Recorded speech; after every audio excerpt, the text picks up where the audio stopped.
Not every conversation between parents and teens is awkward, but when the tough topics come up, it helps to be prepared. So we're sharing ways to have confident conversations with your teen about any subject. Jessie Funk, the founder of Ivy Girl Academy, is here with some strategies. Those hard conversations have to happen. I mean, as parents, they're kind of the ones that we dread, but you've got some tips to really make them a little easier. Yeah, it is absolutely essential. The days of, oh, my parents didn't talk to me about that stuff, so I don't know how to talk to you, those days are over. There is no excuse. Every parent has to talk to their teens about the hard stuff. And I think we can ease the tension by just giving them some really, really simple tips. The first one is to set the stage. Like, just make sure that you're in a place with not a lot of distractions. You're in a place where you can kind of just be you and your teen so that they're not worried about, oh, is someone listening in? Is someone overhearing?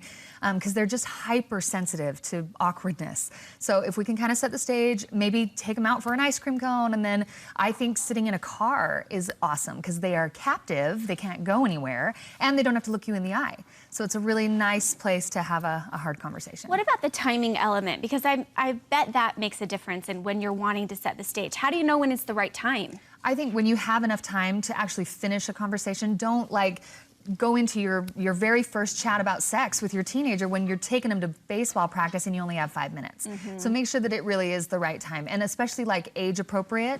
I think it's really important to start having those conversations as young as 8, maybe 10, and making sure that at those ages you don't have to go into a huge long detail. It should be maybe a 2 or 3 minute conversation. Just hit some facts basically so that they at least can start opening their mind to it, and they also know that you are a person that they can talk to about it.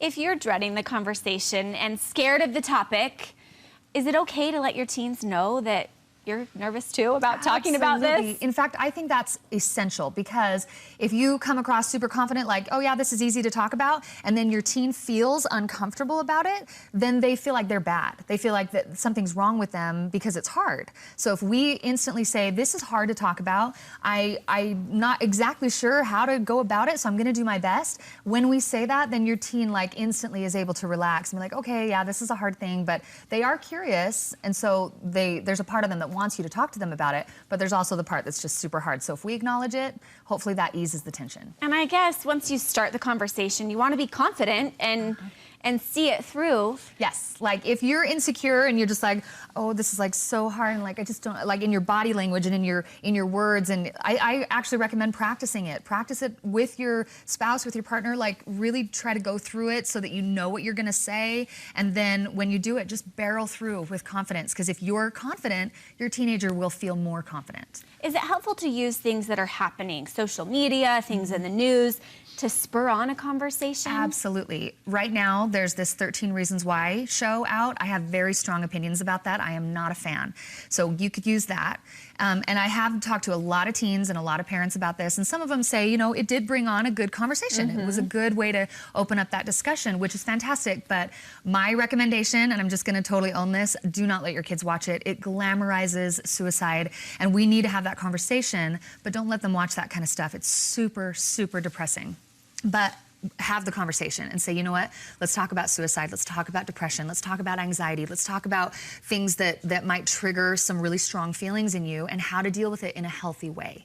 Is it okay to ask them if they have questions? I mean, will they honestly say, oh, I'm really wondering about XYZ? I think a lot of teenagers will, like if they really are wondering. I think a lot of teenagers are interested in like 13 Reasons Why and other social movements that are happening, or TV shows or whatever. And I think they are very curious and they want us to talk to them about it. A lot of teenagers won't ask.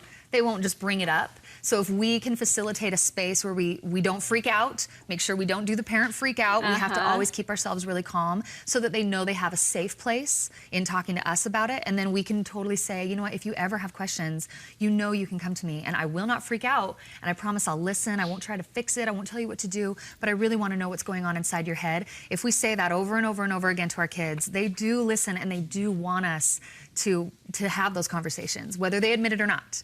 they want us to have those conversations. So lean in. It's going to be awkward. It may not be the most comfortable situation, but you really do want to lean into awkwardness. Yes, you have to just kind of own it. Like I just say, barrel through. So take a deep breath, calm yourself down, and say, I'm just going to like lean into that and know it's hard and say it out loud, like we said. Say, this is hard, this is awkward, it's not fun to talk about, but we have to talk about it. And my job as a mom, as a dad, is to talk to you about this kind of stuff. That's my job. I say to my kids all the time, I'm like, if I don't do it, if I don't do my job, I'll get fired from like the mom company. I have to do it, and it's hard, but we do it anyway. My kids are young, so I'm not quite to this stage yet, but how much of a dialogue should there be between parents and children? I mean, is it a one-sided conversation?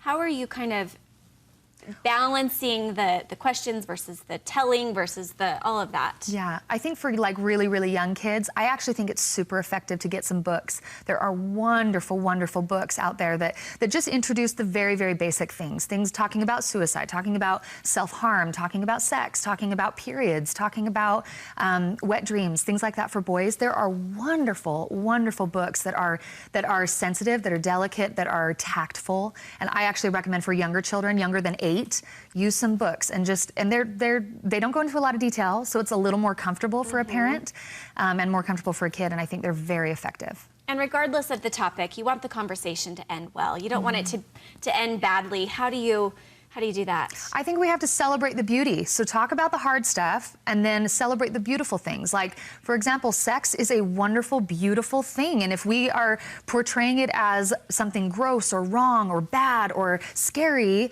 then our kids are going to think that that's all it is. But there's so much beauty to it as well. Same thing with periods. I know it's kind of hard, but we have to say, this is beautiful. You're a woman. Like, your body's getting ready to have babies. That is beautiful and that's wonderful. And if that's hard for you to say, check yourself, because maybe there's a point where we have to say, I have to grow up a little bit, because that's hard to say. So celebrate the beautiful things, because there are so many beautiful things to these hard conversations. Great ideas and tips, Jessie. People can find you at the Ivy Girl Academy. Yep, we have some workshops. We have a summer camp coming up. We'd love to have your teenage daughters. We're going to have a blast this summer. Okay, well, thanks for stopping by Studio 5 today. Thanks.